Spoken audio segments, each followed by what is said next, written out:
अस्सलाम वालेकुम नाज़रीन, आप देख रहे हैं ई कचेरी और मैं हूं आपका मेज़बान उमैर महमूद। नाज़रीन, आज का हमारा मौजू है इंस्टीट्यूशनल एफिलिएशन पॉलिसी 2024 और इस हवाले से बात करने के लिए आज मेरे साथ पैनल पे मौजूद हैं हाकिम अली तारपुर साहब जो डायरेक्टर ANAHEC हैं। अस्सलाम वालेकुम सर। वालेकुम अस्सलाम, थैंक यू सर, बगैर किसी तखीर के let's move forward towards the question. और मेरा पहला सवाल आपसे होगा कि आप हमारे व्यूअर्स को बताइए कि इंस्टीट्यूशनल एफिलिएशन पॉलिसी असल में है क्या? देखिए, इंस्टीट्यूशनल एफिलिएशन पॉलिसी बेसिकली एक पॉलिसी डॉक्यूमेंट है जो हायर एजुकेशन कमीशन ने बनाया है और जिसके तहत मुल्क के अंदर मौजूद जितने कॉलेजेस हैं उनकी एफिलिएशन होनी है यूनिवर्सिटीज से। और ये सिर्फ वो यूनिवर्सिटीज एफिलिएशन कर सकती हैं जो पब्लिक सेक्टर यूनिवर्सिटीज हैं। पब्लिक सेक्टर यूनिवर्सिटीज एफिलिएशन देंगी पब्लिक सेक्टर कॉलेजेस को और प्राइवेट सेक्टर कॉलेजेस को।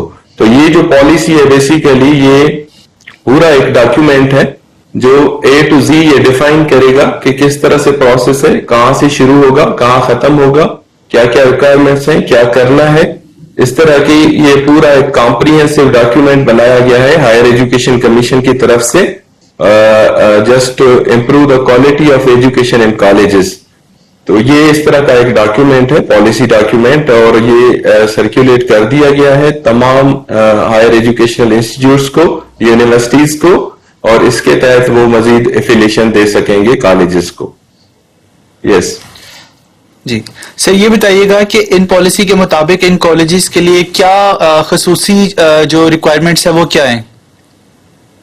देखिए, एजुकेशनल इंस्टीट्यूट के लिए एजुकेशनल जो कोई भी इदारा है, कॉलेज है, उसके लिए ये जरूरी है 3-4 पैरामीटर्स जो हम उसको अगर समराइज करें। एक होता है कि उसके फाइनेंशियल पैरामीटर्स क्या होंगे, वो HEC ने डिफाइन किया है। फॉर एग्जाम्पल एंडोमेंट फंड कितना होना चाहिए, वर्किंग कैपिटल कितना होना चाहिए, इस तरह की चीजें। और दूसरा फिजिकल इंफ्रास्ट्रक्चर HEC ने डिफाइन किया उसमें कि क्या क्या रिक्वायरमेंट्स होगी, कितनी लैब्स होनी चाहिए, कितने क्लासरूम्स होने चाहिए और कितना एरिया होना चाहिए उनके पास, और मतलब क्या क्या फैसिलिटीज होनी चाहिए। और उसके अलावा फिर रिक्वायरमेंट्स हैं कि वो कॉलेज कहाँ रजिस्टर होगा, उसकी रजिस्ट्रेशन होनी चाहिए बाकायदा, जिस तरह से बाकी के इदारे as a foundation, as a association, as a society, as a trust register होते हैं।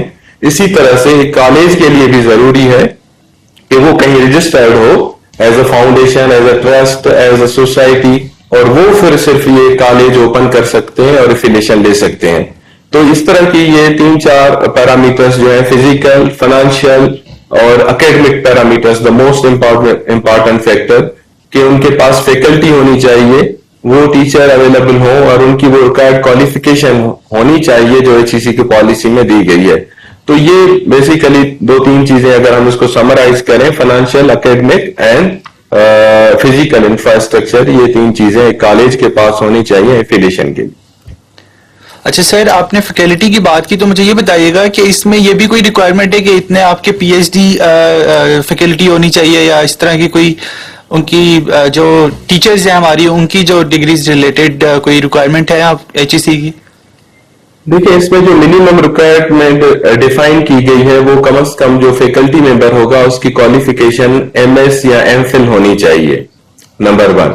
नंबर 2, फिर ये भी कहा गया है कि अगर कोई ऐसा प्रोग्राम है जिसमें काउंसिल की कोई रिक्वायरमेंट है तो काउंसिल अगर चाहती है कि उसमें मजीद कोई एडिशन है क्वालिफिकेशन में तो वो काउंसिल की रिक्वायरमेंट भी पूरी करेंगे। तो HEC की तरफ से डिफाइन है कि कम से कम जो फैकल्टी मेंबर होगा उसकी क्वालिफिकेशन जो होगी वो 18 years of education MS MPhil होनी चाहिए कॉलेज में पढ़ाने के लिए। और सर, ये HEC कंफर्म करता है कि इंस्टीट्यूशन के पास जितने फैकल्टी मेंबर्स हैं they are qualified MPhil? Definitely HEC ने ये मैकेनिज्म बनाया है और HEC ने एक सॉफ्ट पोर्टल लॉन्च किया है जिसपे जब भी कोई यूनिवर्सिटी एफिलिएशन देगी तो उसपे वो अपना कंप्लीट डेटा वो रखेगी, उसमें टीचर्स का डेटा भी रखेगी, फैकल्टी का, जिसमें उनकी क्वालिफिकेशन और बाकी की डिटेल्स रखेगी, जिससे देखा जाएगा कि वाकई जो रिक्वायर्ड फैकल्टी है, उनकी जो रिक्वायर्ड क्वालिफिकेशन है वो मीट की जा रही है या नहीं। तो बिल्कुल वो मैकेनिज्म मौजूद है इसमें। बिल्कुल ठीक है सर। ये बताइएगा कि जो पहले से मौजूद एफिलिएटेड कॉलेजेस हैं उनकी रेवोल्यूशन का क्या तरीका है, एवोल्यूशन का, सॉरी। जी, पहले से जो मौजूद कॉलेजेस हैं उनके लिए हायर एजुकेशन कमीशन ने 6 महीने का टाइम दिया है कि विद इन 6 मंथ्स उन कॉलेजेस को यूनिवर्सिटी रीइवेल्युएट करेगी। रीइवेल्युएट करने के बाद वो रिक्वायर्ड जो डेटा है वो उसी पोर्टल पे रखेगी for the endorsement of HEC. तो एक कंप्लीट उसमें भी एक तरीकेकार वाज़ेह किया गया है कि यूनिवर्सिटी दोबारा इवेल्युएशन करेगी उन कॉलेजेस की with in the period of 6 months और फिर वो एंडोर्समेंट कराएगी हायर एजुकेशन कमीशन से। तो इस तरह से पुराने कॉलेजेस को भी देखा जाएगा इस पॉलिसी के तहत। ठीक हो गया सर। सर इस सिलसिले में कोई ऑनलाइन पोर्टल भी तश्कील दिया गया? जी बिल्कुल, इसमें एक ऑनलाइन पोर्टल मौजूद है जिसमें जब यूनिवर्सिटी की टीम जाएगी, कॉलेज को विजिट करेगी, तो कॉलेज का जो इंफ्रास्ट्रक्चर है, जो सहूलतें हैं, फैसिलिटीज, बाकी सब चीजें वो सारी इंटर करेगी उस पोर्टल पे। और उससे पहले भी बल्कि यूनिवर्सिटी अपनी इंफॉर्मेशन भी कि क्या यूनिवर्सिटी अथोराइज है एफिलिएशन देने के लिए, वो भी एक इंफॉर्मेशन हमने उसके पार्ट्स बनाए हैं। पार्ट ए वो इंफॉर्मेशन रखेगी यूनिवर्सिटी, फिर पार्ट बी, फिर पार्ट सी। यूनिवर्सिटी अपनी इंफॉर्मेशन रखेगी, फिर कॉलेज की रखेगी, फिर आखिरी जो एंडोर्समेंट होगी एचईसी की वो भी इंफॉर्मेशन। ये सारा ऑनलाइन काम होगा। ऑनलाइन एक पोर्टल है जिसपे वो सारा ये डेटा देती जाएगी यूनिवर्सिटी। बिल्कुल ठीक है सर। इस पॉलिसी के इल्हाक के प्रोसेस को जो मॉनिटर करेगा वो कौन होगा, मॉनिटर करने वाला? इसको डेफिनेटली यूनिवर्सिटी मॉनिटर करेगी क्योंकि ये यूनिवर्सिटी की रिस्पांसिबिलिटी है, वो एफिलिएशन देने जा रही है। और अल्टीमेटली उन कॉलेजेस में जो बच्चे पढ़ेंगे और उनको डिग्री भी यूनिवर्सिटी ने ही देनी है, तो यूनिवर्सिटी की ये रिस्पांसिबिलिटी बनती है, वो उनको मॉनिटर करेगी, ऑन एंड ऑफ इनको चेक करेंगी, क्वालिटी ऑफ एजुकेशन देखेगी। एचईसी सिर्फ जो है उसके लिए जो जब वो कॉलेज का डेटा पोर्टल पे रखेंगे तो एचईसी सिर्फ उनको इंडोर्स करेगा। तो एचईसी का वहां तक काम है। बाकी जो यूनिवर्सिटी का काम है, मॉनिटरिंग, उनकी क्वालिटी देखना, टीचर्स की प्रेजेंस देखना, स्टूडेंट की प्रेजेंस देखना, ये this is totally the responsibility of university जो एफिलिएट करने जा रही है।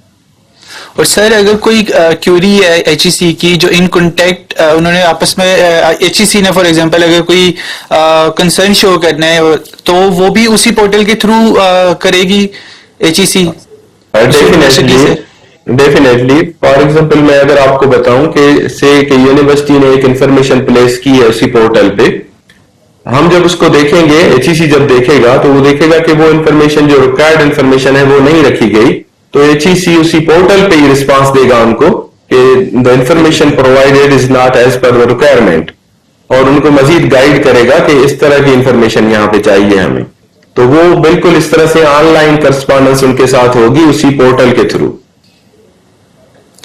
ठीक हो गया सर। पॉलिसी तो ठीक है बन गई, लेकिन इसकी खिलाफ वर्जी करने वालों को किन मुश्किलात का सामना करना पड़ सकता है, ये भी जरा बताइएगा। देखिए, ये बहुत एक इम्पॉर्टेंट चीज आपने पूछी है। ये कोई भी जब पॉलिसी बनती है तो उसमें जो स्टेक होल्डर्स हैं और जो एग्जीक्यूशन उसकी कर रहे हैं वही लोग रिस्पॉन्सिबल होते हैं। तो जिस तरह मैंने पहले अर्ज किया कि यूनिवर्सिटी क्योंकि उसकी एग्जीक्यूशन कर रही है, तो डेफिनेटली यूनिवर्सिटी की ये रिस्पॉन्सिबिलिटी है कि वो अश्योर करे कि वो पॉलिसी उसी तरह से इंप्लीमेंट हो रही है, कॉलेज उसी तरह से ऑपरेशनल है और उसी तरह से बच्चे आ रहे हैं, असातिज़ा पढ़ा रहे हैं और एक क्वालिटी एजुकेशन दी जा रही है। और अगर ये नहीं होगा तो डेफिनेटली उस यूनिवर्सिटी के खिलाफ भी कोई एक्शन हो सकता है एचईसी की तरफ से। अगर कोई इस तरह की कंप्लेन आती है, कोई इस तरह की रिपोर्टिंग आती है कि वो कंप्लाई नहीं की जा रही एचईसी की पॉलिसी किसी कॉलेज ए, बी या सी में, तो डेफिनेटली एचईसी भी उसको देखेगा, लेकिन प्राइमरीली वो यूनिवर्सिटी की रिस्पॉन्सिबिलिटी है। और अगर कहीं ऐसा प्रॉब्लम होगा तो वहां पे फिर डेफिनेटली कोई एचईसी एक्शन ले सकता है। वो एक्शन मुख्तलिफ है, वो डिफाइन किए गए हैं, वो यूनिवर्सिटी को उसके फिर डेफिनेटली उसके खिलाफ एक्शन लिया जाएगा। सर इस पे ब्लैक लिस्ट भी किया जा सकता है कि नहीं? देखिए, ब्लैक लिस्ट थोड़ा एक सीवियर एक्शन है। वो अगर इस तरह की कोई सिचुएशन आती है, फॉर एग्जांपल अगर किसी यूनिवर्सिटी की ज्यूरिडिक्शन डिफाइन है कि वो फला डिवीजन में एफिलिएशन दे सकते हैं सिर्फ, लेकिन वो university out of division, out of province चली जाती है without having their provision in their act, तो इस तरह के केसेस में फिर वो इस तरह की जो है एक्शन में भी लिए जाएं डिपेंडिंग अपॉन द सिचुएशन। ठीक हो गया। अच्छा सर, ये पॉलिसी जो है पाकिस्तान के तालीमी मेयार को किस तरह से मुतासिर करती है? देखिए, ये डेफिनेटली जितनी भी दुनिया में एजुकेशन को इम्प्रूव करने के लिए पॉलिसी बनाई गई है, उनके बेसिक पैरामीटर्स ये हैं कि एक तो पढ़ाने वाले जो हैं वो ठीक होने चाहिए, मतलब उनकी क्वालिफिकेशन वगैरह ठीक हो। दूसरा ये है कि जो पढ़ने वाले हैं वो मौजूद होने चाहिए ताकि वो पढ़ सकें। तीसरा ये है कि उनके लिए फैसिलिटी मौजूद हो, जो भी है। फॉर एग्जांपल अगर किसी लैब की जरूरत है तो वो लैब मौजूद है, कोई एक्सपेरिमेंट करना है तो वो चीज वहां अवेलेबल है। तो ये सब चीजें इस पॉलिसी में एश्योर की गई हैं ताकि जो मयार है तालीम का कॉलेजेस में खास तौर पे वो बेहतर किया जा सके। तो ये बेसिकली इसमें बहुत अच्छा रोल प्ले करेगी, क्योंकि ये अगर उसी तरह से इम्प्लीमेंट डेफिनेटली होनी है और उसकी इम्प्लीमेंटेशन जब होगी तो क्वालिटी ग्रेजुएट पैदा होंगे कॉलेजेस से इंशाल्लाह। बिल्कुल सही है। अच्छा सर, इंटरेस्टिंगली अभी आपने बात की है अच्छा पढ़ाने वाले से, तो मुझे वो एकदम माइंड में आया। मैं अभी बिफोर दिस प्रोग्राम अभी सोशल मीडिया पे एक क्वेरी हमें आई हुई थी, तो उसमें यही था। वो बड़ा मुझे पर्सनली बड़ा एक जिसे कहते हैं अच्छा एक वो लगा क्वेश्चन। वो ये था कि एक यूनिवर्सिटी ने फैकल्टी को रख लिया, उन हायरिंग हो गई उसकी on the basis of degree MPhil जो आप बता रहे हैं कि वो मिनिमम ये होनी चाहिए, लेकिन मेथडोलॉजी अगर उसकी सर उस टीचिंग की वो नहीं है, उस तरह से इतनी इफेक्टिव नहीं है, तो उसकी इससे रिलेटेड भी एचईसी का कोई है किरदार कि वो चेकअप रखता हो या इस तरह कुछ? डेफिनेटली इस पे काफी ट्रेनिंग प्रोग्राम्स हैं, कॉलेज टीचर्स के लिए भी हैं, और यूनिवर्सिटी को भी ये पाबंद किया गया है कि वो जो कॉलेजेस हैं उनमें जो टीचर पढ़ा रहे हैं उनके on and off training programs university करवाएगी, एचईसी भी करवाएगा, यूनिवर्सिटी भी करवाएगा, ताकि वो जो आपने आइडेंटिफाई किया कि डेफिनेटली वो जो पढ़ाने का तरीकेकार है, सिर्फ ये नहीं है कि क्वालिफिकेशन हो, लेकिन डेफिनेटली वो स्किल भी होनी चाहिए कि बंदा जब पढ़ा रहा है तो उसके पास वो स्किल हो कि वो उसी तरह से अपना टॉपिक, अपना जो है पॉइंट ऑफ व्यू डेलिब्रेट कर सके और स्टूडेंट्स को समझा सके। तो डेफिनेटली उसके लिए अलग से ट्रेनिंग प्रोग्राम्स हैं जो यूनिवर्सिटी भी करवाती है, एचईसी भी करवाता है, और हायर एजुकेशन डिपार्टमेंट जो है प्रोविंसेस में वो भी करवाते हैं कॉलेज टीचर्स को। बिल्कुल ठीक है सर। ये बताइएगा कि शफाफियत और जवाबदेही को यकीनी बनाने के लिए इकदाम क्या किए गए हैं? देखिए, इसमें ये ऑनलाइन जो रखा गया है पोर्टल, इसका पर्पज ही यही है कि जो डेटा दिया जाए, जो वेरिफिकेशन हो, जो भी प्रोसेस हो रहा है वो विजिबल हो, visible for me, visible for the university, ताकि हम एक दूसरे को अकाउंटेबल कर सकें कि ये पैरामीटर्स थे, यहाँ पे ये लेक कर रहा है, यहाँ पे ये पूरा है, व्हाटसोएवर। तो ये सारा जो पोर्टल बनाने का पर्पज ही ये है कि इसको किसी वक्त भी चेक किया जा सकता है, कोई भी देख सकता है, और ये विजिबल है, और इस पे एक्सेस है अथॉरिटीज को भी कि वो इसमें देख सकेंगे। इसमें पूरा एक डेटा आएगा, इवन ये तक डेटा आएगा इसमें कि कॉलेज में एक प्रोग्राम में कितने बच्चे एनरोल्ड हैं। अगर यूनिवर्सिटी ने से अलो किया है कि कंप्यूटर साइंस में कॉलेज ए में 30 सीट्स है सिर्फ, तो वो सिर्फ 30 सीट्स ही एनरोल कर सकेंगे, और उन 30 बच्चों का डेटा उस पोर्टल पे एंटर करना होगा कि वो कौन से बच्चे हैं, उनका डेटा भी वो विजिबल होगा। तो बेसिकली इस तरीके से ये इसकी जो है वो ट्रांसपेरेंसी जिसको आप कह सकें, ये वो विजिबल हो सकेगी। अच्छा सर, इस पोर्टल की रिसाई तमाम फैकल्टी मेंबर्स के पास होगी? नहीं, इस तरह नहीं है, क्योंकि तमाम को नहीं दे सकते। इसमें यूनिवर्सिटी में फोकल पॉइंट्स जो है वो आइडेंटिफाई किए जाते हैं, बल्कि यूनिवर्सिटी खुद आइडेंटिफाई करती है कि ये हमारा जो है फोकल पर्सन होगा। वो एक है, किसी में 2 है, तो वो सिर्फ जो है इस पोर्टल पे वहां पे एंट्री कर सकेंगे रिस्पॉन्सिबल पर्संस। दैट में भी डायरेक्टर क्यूईसी हो सकता है, रजिस्ट्रार हो सकता है, कंट्रोलर हो सकता है, या कंट्रोलर ऑफिस हो सकता है। वो जो रिस्पॉन्सिबल पोजीशंस हैं यूनिवर्सिटी के अंदर, उनको इसकी एक्सेस होगी फॉर एंट्री ऑफ डेटा। और इधर एचईसी में भी इसी तरह से डिफाइन किया गया है कि कौन इसको देख सकेगा और कौन इसको इवेल्युएट कर सकेगा। बाकी उसके अलावा अगर कोई देखना चाहता है तो वो भी रुके देख सकता है उसको। ठीक हो गया सर। अच्छा सर, ये बताइएगा पाकिस्तान में इल्हाकशुदा कॉलेजों और यूनिवर्सिटियों के लिए अहम जो मियारात हैं वो क्या है? इसमें देखिए, एक तो नंबर 1 ये है कि यूनिवर्सिटियां जिस तरह हमारे मुल्क में है, तो वो इस वक्त 263 यूनिवर्सिटीज हैं, पब्लिक प्राइवेट दोनों। तो ये जो एफिलिएशन है ये सिर्फ पब्लिक सेक्टर यूनिवर्सिटी को परमिशन है कि वो एफिलिएशन दे सकता है प्राइवेट सेक्टर में।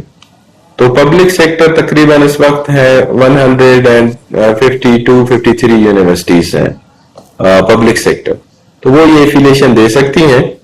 और इसमें उनके लिए लाजिम है कि उनके एक्ट के अंदर ये मौजूद हो प्रोविजन कि वो एफिलिएशन दे सकते हैं। क्योंकि जो यूनिवर्सिटी ऑपरेट करती है बेसिकली, तो वो जो उसका एक्ट जो अगर प्रोविंस में है तो प्रोविंशियल असेंबली ने अप्रूव किया है, अगर फेडरल में है तो नेशनल असेंबली ने अप्रूव किया है। वो act basically law of the land है, उसके तहत यूनिवर्सिटी ऑपरेट करती है। तो उस एक्ट में अगर ये प्रोविजन मौजूद है कि ये यूनिवर्सिटी एफिलिएशन दे सकती है तो वो देगी। और इसी तरह से अगर कोई सब्जेक्ट लिमिटेशन है वहां पे, तो वो उन्हीं सब्जेक्ट लिमिटेशन के तहत प्रोसीड करेगी। बिल्कुल सिमिलरली इसी तरह से अगर उसकी ज्यूरिडिक्शन एक्ट के अंदर ही डिफाइन की गई है कि ये यूनिवर्सिटी सिर्फ कराची में ऑपरेट करेगी या ये यूनिवर्सिटी सिर्फ इस्लामाबाद में ऑपरेट करेगी, तो उनकी एफिलिएशन की ज्यूरिडिक्शन भी वही है। तो इसी तरह से वो अपने एक्ट के मुताबिक काम करेंगे और एक्ट के रूल्स रेगुलेशंस को भी देख के इस पॉलिसी को इंप्लीमेंट करेंगे। अच्छा, ठीक हो गया सर। ये बताइएगा कि कुछ इस तरह का भी है कि एचईसी कैटेगराइज करती है यूनिवर्सिटी को कि ये यूनिवर्सिटीज हमारी पॉलिसीज में फॉर एग्जांपल इतनी बेहतर तरीके से उतरती है तो इसके इतने पॉइंट्स हैं, ये दूसरे नंबर पे, तीसरे नंबर पे, इस तरह का भी कुछ है for the sake of students? जी जी, इसमें ये एक अलग से एचईसी के पास एक है आईपीई हम कहते हैं, इंस्टीट्यूशनल परफॉर्मेंस इवेल्युएशन। वो होती है, उसमें फिर यूनिवर्सिटी को इस तरह से कोई नंबर दिए जाते हैं या रैंक किया जाता है। दूसरे लफ्जों में अगर मैं कहूं तो यूनिवर्सिटी की जब रैंकिंग की जाती है तो वहां पे ये प्रीडिफाइन किया जाता है कि यूनिवर्सिटी कौन सी यूनिवर्सिटी कहां पे स्टैंड करती है।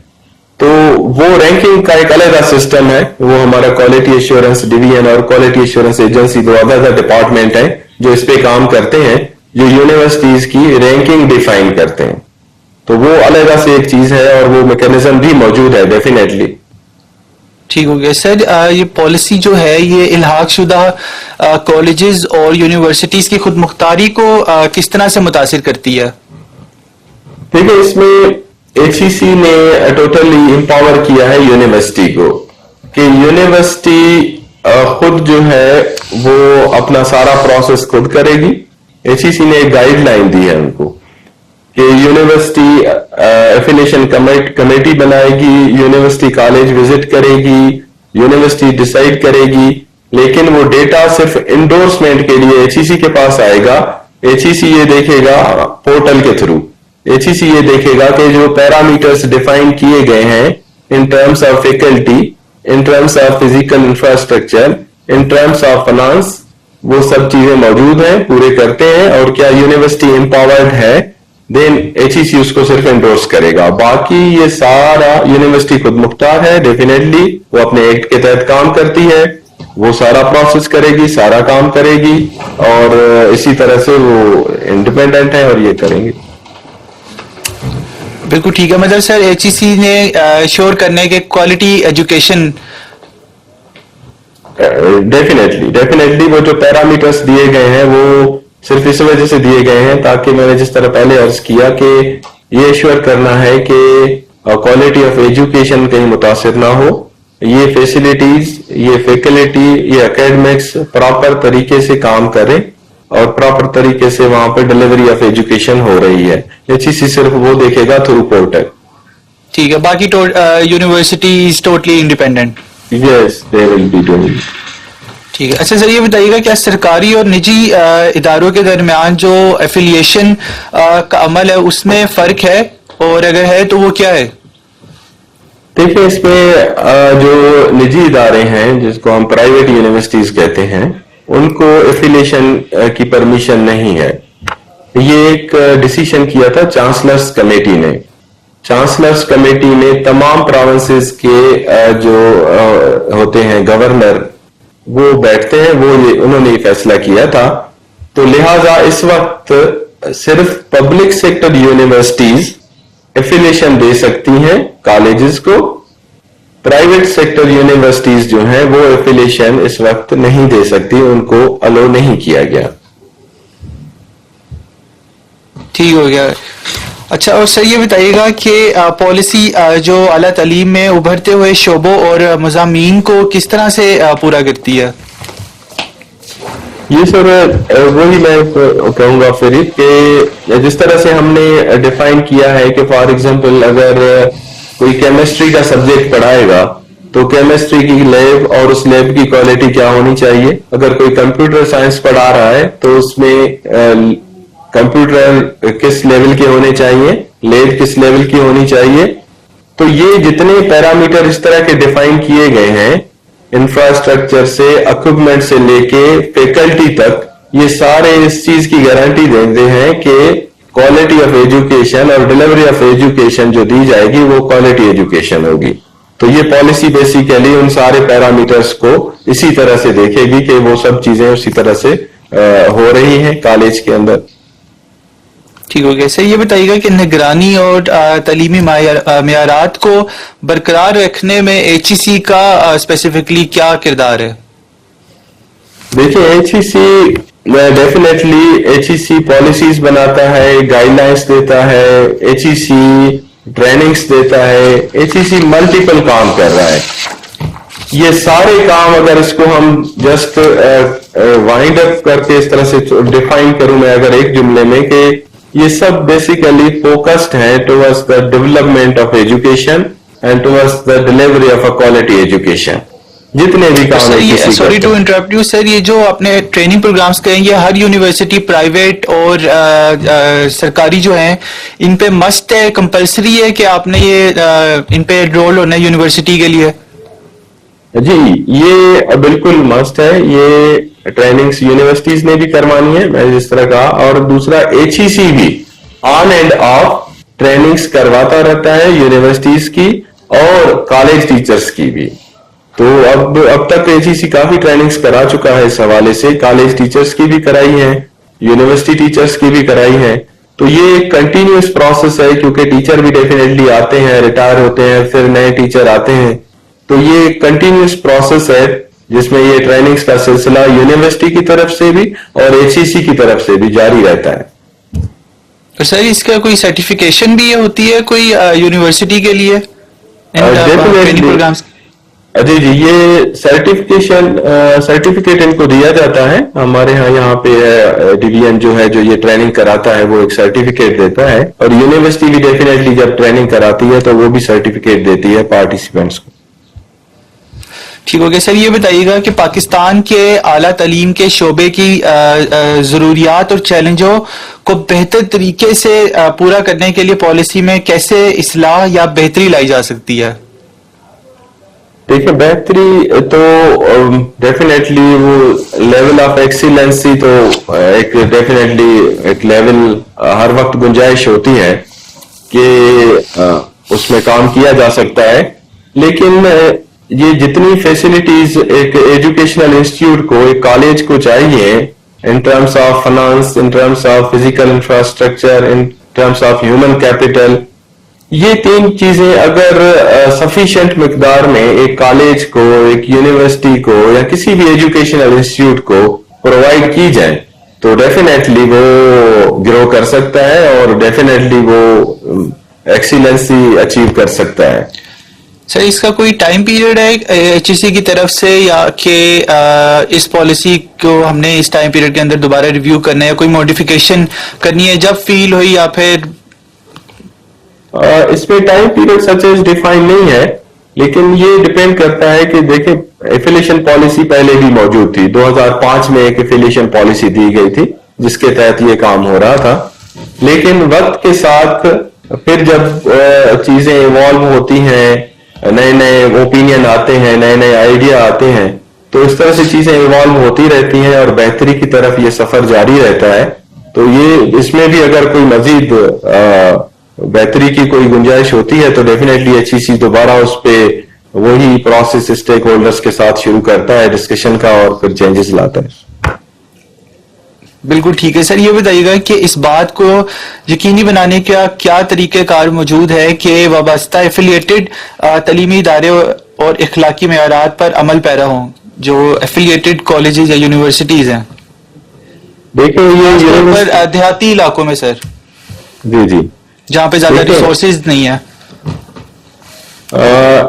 इस वक्त डेफिनेटली ये चीजें अल्टीमेटली यूनिवर्सिटीज को ये पाबंद किया गया है कि वो इस तरह की तमाम फैसिलिटीज, ऐसे इलाके जहां पे ये फैसिलिटीज मौजूद नहीं है, तो यूनिवर्सिटी उसके लिए ये काम करेगा और अश्योर करेगा कि वो वहां पे उन बच्चों को भी वही क्वालिटी ऑफ एजुकेशन दे जो शहर के बच्चे हासिल कर रहे हैं।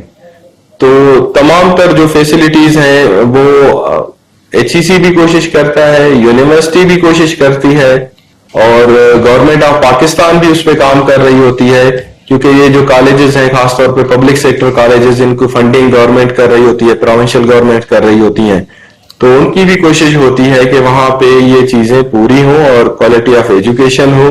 और डेफिनेटली बहरहाल बेहतरी की गुंजाइश हर जगह पे होती है और वो कोशिश जारी रहेगी। लेकिन सर ऑब्वियसली अगर हमारे पास देहाती इलाकों की अगर हम स्पेसिफिकली बात करें तो रिसोर्सेज तो है नहीं इतने ज्यादा, तो फिर ये जो पोर्टल की हमने बात की है तो वो ऑब्वियसली उनके पास इस तरह से रसाई भी नहीं होगी, तो वो आपको नहीं लगता कि कहीं ना कहीं वो लैग करते होंगे इन सारी जो एचईसी के रूल्स एंड रेगुलेशंस हैं उनको फॉलो करने में? देखिए पोर्टल पे ज्यादातर जो काम करना है वो यूनिवर्सिटी ने करना है, और दूसरा ये है कि इस वक्त हमारे मुल्क में जितनी यूनिवर्सिटीज मौजूद हैं, फिर उनके कैंपसेस मौजूद हैं, फिर उसके बाद हमारे पास इस वक्त तकरीबन 4000 कॉलेजेस मौजूद हैं जो आज नहीं बल्कि काफी सालों से काम कर रहे हैं। और ये अगर आप डिस्ट्रिक्ट वाइज या डिवीजन वाइज डिस्ट्रीब्यूशन करें तो हमारे तकरीबन हर इलाके, हर अच्छी पॉपुलेशन वाली जगह पे कॉलेजेस भी मौजूद हैं, और डिस्ट्रिक्ट लेवल पे आजकल बल्कि डिस्ट्रिक्ट लेवल पे यूनिवर्सिटीज और उनके कैंपसेस मौजूद हैं। तो ये गारंटी करते हैं कि वहां पे वो फैसिलिटीज मौजूद हैं, और एचईसी भी आईटी से रिलेवेंट फैसिलिटीज यूनिवर्सिटीज को देता है। हमारा पर्न पाकिस्तान एजुकेशन रिसर्च नेटवर्क एक प्रोग्राम है जिसके तहत तमाम यूनिवर्सिटियों को इंटरनेट और इस तरह की तमाम फैसिलिटीज वो प्रोवाइड की गई हैं। इवन अब हमारी यूनिवर्सिटियों में तो स्मार्ट क्लासरूम्स बन गए हैं और उसके तहत वो in and outside the country वो एजुकेशन दे रहे हैं। तो ये बात जो है अब काफी किसी हद तक कवर हो चुकी है, लेकिन इवन देन अगर कुछ जगहों पे है तो फिर वो यूनिवर्सिटी को कहा जाता है कि वहां पे वो चीजें अश्योर करे ऐसे इलाकों में जहां पे अगर इस तरह का इश्यू है जिस तरह आपने आइडेंटिफाई किया।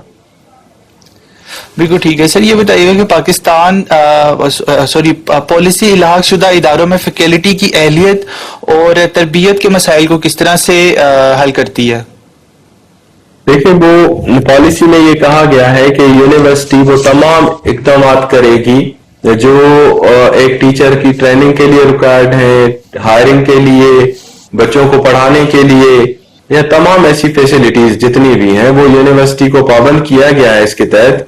और ये भी कहा गया है कि वो फैसिलिटीज जो यूनिवर्सिटी के अंदर मौजूद हैं, यूनिवर्सिटी हर मुमकिन कोशिश करेगी कि इसी तरह की फैसिलिटीज वो कॉलेज के अंदर भी प्रोवाइड करे बच्चों को। तो ये इस तरह से इंशाल्लाह ये मॉडल वर्क करेगा। ठीक हो गया सर। ये बताइएगा कि इल्हाक की पॉलिसी की तश्कील या इस पर असर अंदाज होने में तलबा के इदारे और जो स्टेक होल्डर्स हैं उनका क्या वो क्या किरदार अदा करते हैं? देखिए, ये जब पॉलिसी कोई भी बनती है तो ये शेयर की जाती है सारे स्टेक होल्डर्स के साथ, यूनिवर्सिटी टीचर्स के साथ, यूनिवर्सिटीज के साथ, और डेफिनेटली उन सब से फीडबैक लिया जाता है। फिर वाइस चांसलर्स मीटिंग में ये डिस्कस होती है पॉलिसी। तो ये एक ऐसा डॉक्यूमेंट है जो कंसेंसस के साथ डेवलप हुआ है। तो इसमें सबका इनपुट मौजूद है और सबके इसमें जो है, जो इंटरेस्ट है, जो इनमें जो कमी पेशी है, जिसने जो आइडेंटिफाई की है, वो इनकॉर्पोरेट करके फिर एक फाइनल डॉक्यूमेंट तैयार किया जाता है। तो लिहाजा जितने भी स्टेक होल्डर्स हैं वो सारे इस पॉलिसी में किसी न किसी तरह से इस पॉलिसी को बनाने में हमारे साथ होते हैं, इन्वॉल्व होते हैं। तो होपफुली वो सब चीजें इसमें मौजूद होंगी और उनको फैसिलिटेट करेंगी। बिल्कुल ठीक है सर। मैं चाहूंगा ये क्वेश्चन क्योंकि बड़ा इंपॉर्टेंट है, तो ब्रीफली जरा आप हमें बताइएगा कि ये पॉलिसी किस तरह यकीनी बनाती है कि इल्हाकशुदा इदारों का दिया गया निसाब यूनिवर्स जो सिलेबस है सॉरी, वो रोजगार यानी कैरियर वाइज जो है उसको यकीनी बनाता है और इससे मुतालिक मार्केट की जो है सारी जरूरियात हैं उसको भी वो फुलफिल करता है। देखिए, इसमें हमने लाजिम किया है कि एक यूनिवर्सिटी के अंदर जो सिलेबस पढ़ाया जाता है, जो करिकुलम जो एचईसी ने, एक तो करिकुलम एचईसी ने तमाम करिकुलम एचईसी अप्रूव करता है with the consultation of university teachers. तो वो एक करिकुलम जब एक सब्जेक्ट का बन जाता है, सिलेबस बन जाता है, तो वो यूनिवर्सिटियों को इन्फॉर्म कर दिया जाता है। अब इस पॉलिसी में यूनिवर्सिटियों को पाबंद किया गया है कि वही करिकुलम, वही सिलेबस, क्योंकि वो डेफिनेटली मार्केट को देख के बनाया गया है। मार्केट में जो रिक्वायरमेंट है, जो मार्केट की डिमांड है, जो इंडस्ट्री की डिमांड है, उसको देख के वो सिलेबस बनाया गया है, यूनिवर्सिटी को दिया गया है, और वही सिलेबस उसी कॉलेज में भी पढ़ाया जाएगा। तो लिहाजा क्वालिटी ऑफ एजुकेशन कोशिश की गई है कि जो कॉलेज का ग्रेजुएट है और जो यूनिवर्सिटी का है बेहतर हो, और जो मार्केट में रिक्वायरमेंट है उसके मुताबिक हो। और सर ये जो निसाब है इसको भी कोई टाइम पीरियड नहीं है या फिर रिव्यू करने का या इसमें मॉडिफिकेशन करने का? निसाब जो है ये ऑन एंड ऑफ रिव्यू होता रहता है, बिल्कुल इसमें गुंजाइश है, और इसमें जैसे जैसे जिद्दत आती जाती है वो उसी तरह से रिवाइज होता रहता है, और ये कंटिन्यूअस प्रोसेस है। इसके अलावा 20 to 30% जो टीचर होता है उस पे भी होता है कि वो इसमें मजीद कोई एडिशन कर सकता है। फॉर एग्जाम्पल कोई नया कॉन्सेप्ट आ रहा है, कोई नई नॉलेज आ रही है, जो आज आपने करिकुलम डिस्प्ले कर दिया है, और आज ही एक नया कोई कॉन्सेप्ट आया है, नई कोई नॉलेज आई है, तो वो टीचर पे भी है कि वो उसको प्रोविजन होती है कि 20 to 30% वो भी उसमें एडिशन कर सकता है गिवन सिलेबस के अलावा। तो ये भी एक प्रोविजन मौजूद है कि ताकि जो लेटेस्ट एजुकेशन है वो डिलीवर हो सके स्टूडेंट तक। और सर ये सारा कुछ जितनी भी आपने अभी बताई हैं ये भी मेक श्योर कर सकती है एचईसी पोर्टल के थ्रू ही? पोर्टल के थ्रू नहीं, डेफिनेटली ये देखें, एक तो एचईसी है, उसके अलावा फिर यूनिवर्सिटी है, फिर कॉलेजेस है। तो यूनिवर्सिटी जो है ना वो ये जो है बिल्कुल इन चीजों को देखेगी कि वो उसी तरह से, क्योंकि यूनिवर्सिटी ने एग्जाम लेना है, तो यूनिवर्सिटी जब वो सिलेबस वहां कॉलेज में पढ़ाएगी तो उसी सिलेबस से एग्जाम लेगी। तो डेफिनेटली ये यूनिवर्सिटी ने करना है इस तरह से। ठीक हो गया सर। ये बताइएगा कि वो कौन से इकदाम हैं जो एफिलिएटेड इदारों की प्रोग्रामों को बैनुल-अक़वामी इंटरनेशनली जो है उनके स्टैंडर्ड्स के मुताबिक बनाते हैं? देखिए, हमेशा एजुकेशन में दो तीन चीजें इंपॉर्टेंट होती हैं। एक तो आप लर्निंग करते हैं जो किताबों में है, नॉलेज। दूसरा फिर होती है स्किल्स। आप कोई भी जब नॉलेज हासिल करते हैं तो उससे रिलेवेंट जो स्किल है वो भी आपके पास होनी चाहिए। तो दुनिया में कॉम्पीट करने के लिए ये बहुत जरूरी है कि हमारा जो ग्रेजुएट है उसके पास वो रिलेवेंट स्किल्स होनी चाहिए on the completion of that degree program, ताकि वो इंटरनेशनल मार्केट में कॉम्पीट कर सके। अगर हमारा से कंप्यूटर का ग्रेजुएट है तो उसकी स्किल्स इतनी अच्छी होनी चाहिए जिसपे डेफिनेटली HEC और यूनिवर्सिटी दोनों फोकस करती हैं, यूनिवर्सिटी का ग्रेजुएट हो या कॉलेज का, कि उसकी स्किल्स उस लेवल की हो ताकि वो जब इंटरनेशनल मार्केट में जाए तो वहां अपनी जगह बना सके, जॉब कैप्चर कर सके और वहां पे मुल्क का नाम रोशन कर सके। बिल्कुल ठीक है सर। ये बताइएगा कि पॉलिसी में तहकीक के मैदान में मजीद तरक्की के लिए क्या इकदामात शामिल हैं? देखिए, तहकीक का जहां तक अमल है तो वो तो ज्यादातर यूनिवर्सिटियों के अंदर होती है। कॉलेज जो है वहां पे 16 इयर्स ऑफ एजुकेशन होती है, तो वहां पे ज्यादातर रिसर्च का काम नहीं हो रहा था। तो वो तहकीक वाला जो एलिमेंट है वो यूनिवर्सिटी तक है, और कॉलेजेस में ये 16 इयर्स ऑफ एजुकेशन जिसको आप BA BSc कहते हैं, तो वो वाली एजुकेशन वहां पे दी जाती है। तो उस लेवल तक जो रिक्वायर्ड रिसर्च है या कुछ, वो डेफिनेटली वो फैसिलिटी वहां पे मौजूद होती है और होनी भी चाहिए। बाकी जो दूसरी रिसर्च है जो MPhil लेवल की है, PhD लेवल की है, पेटेंट्स बनाना या इस तरह पेटेंट क्रिएट करना, रजिस्टर कराना, ये काम यूनिवर्सिटी के अंदर होगा और यूनिवर्सिटी करे। ठीक हो गया सर। ये बताइएगा कि पॉलिसी किस तरह से देहाती इलाकों में तालीमी जो रसाई है उसको बढ़ा सकती है? देखिए, इसमें देहाती इलाकों में एक तो ये है कि एक्सेस ऑफ एजुकेशन, ये हमारा मोटो भी रहा है कि वहां पे डेफिनेटली कॉलेजेस ओपन हो। वहां पे जिस तरह मैंने कहा कि HEC ने कोशिश की है कि हर डिस्ट्रिक्ट में कम से कम एक यूनिवर्सिटी का कैंपस होना चाहिए, तो इसी तरह से फिर यूनिवर्सिटियों ने भी अपने तौर पे काफी कोशिश की है कि तकरीबन हर एक वो इलाका जहां की पॉपुलेशन मुनासिब पॉपुलेशन है, गुड नंबर ऑफ पॉपुलेशन है, तो वहां पे वो कॉलेज मौजूद हो, इस तरह का उसको एफिलिएशन दी जाए ताकि वहां पे बच्चे पढ़ सकें। तो हमारे मुल्क में अब तकरीबन मतलब ये इश्यू बहुत कम रहा है, इवन है अब भी है, लेकिन काफी हद तक इसको केटर किया गया है। देहाती इलाकों में भी आप देखेंगे या नियर बाय कॉलेजेस मौजूद हैं, कैंपसेस मौजूद हैं, यूनिवर्सिटियां मौजूद हैं जहां बच्चे एजुकेशन ले सकते हैं। मतलब sir HEC closely in contact है जो देहाती इलाकों में यूनिवर्सिटीज या कॉलेजेस हैं उन पे?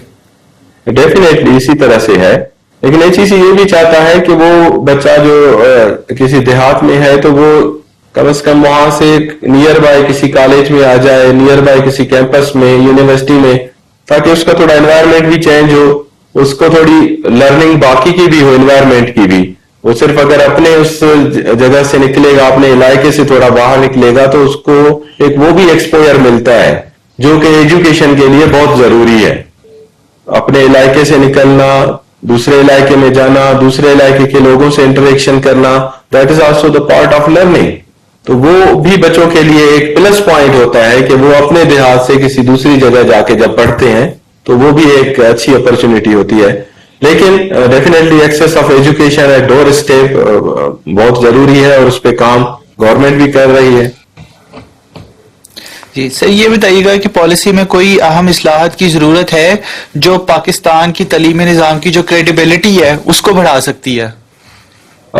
इसमें देखिए, गुंजाइश की बात जहां तक है तो वो जो पॉलिसी फ्लोट की जाती है तो वक्त के साथ फिर पता चलता है कि इसमें मजीद ये चीज ऐड होनी चाहिए, ये सब्ट्रैक्ट होनी चाहिए।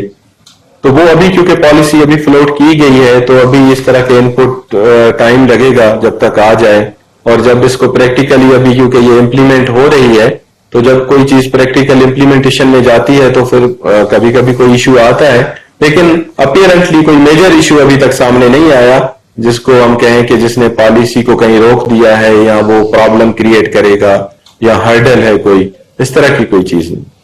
अच्छा सर,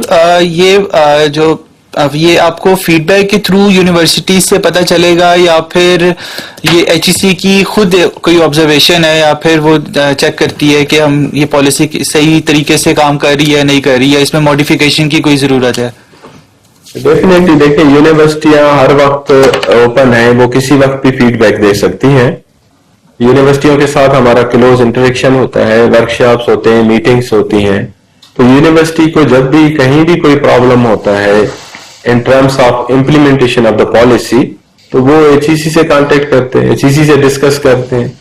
और कोई अगर इस तरह की चीज है कि वो they need to change in the policy, तो वो भी रिकमेंड की जा सकती है। तो अगेन मैं वही कहूंगा कि ये सारे स्टेक होल्डर्स हैं, इनके साथ मिलके पॉलिसी को जो है बेहतर बनाया जा सकता है एट एनी स्टेज। बिल्कुल ठीक है, thank you so much sir, आपने हर क्वेश्चन का बड़े अच्छे से और बड़ा ब्रीफली एक्सप्लेन किया है। और इसी के साथ नाजरीन हमारे आज के प्रोग्राम का वक्त खत्म हो जाता है। इंशाल्लाह आपसे मुलाकात होगी अगले प्रोग्राम में एक नए टॉपिक के साथ। तब तक अपना बहुत सारा ख्याल रखिएगा। अल्लाह हाफिज।